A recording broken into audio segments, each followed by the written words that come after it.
The problem with the mainstream conventional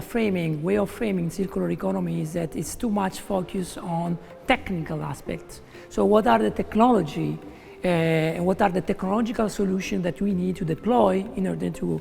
achieve this circularity? And what we want to do in Just2C is to provide a wider dimension, to focus on social aspects and also on the politics of this transition.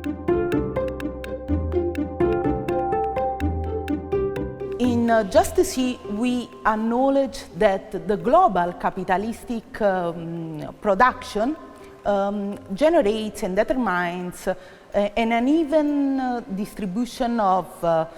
environmental harms and human development, generating global asymmetries. So in dealing with such transition, we cannot ignore the global implications of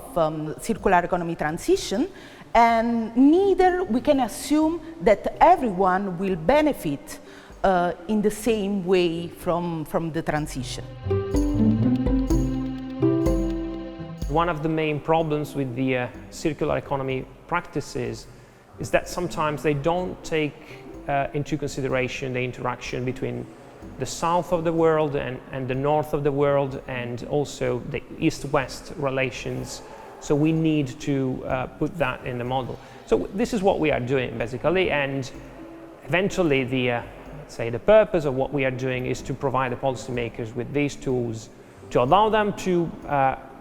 analyze different scenarios and possibly to change our economic system in a more sustainable way.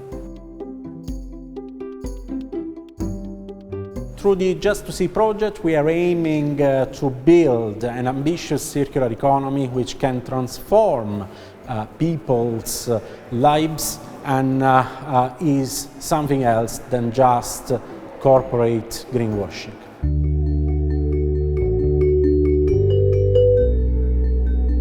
We have a number of case studies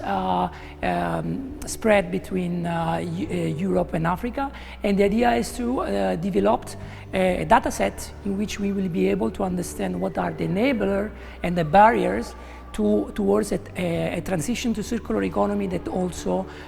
focus on who wins and who loses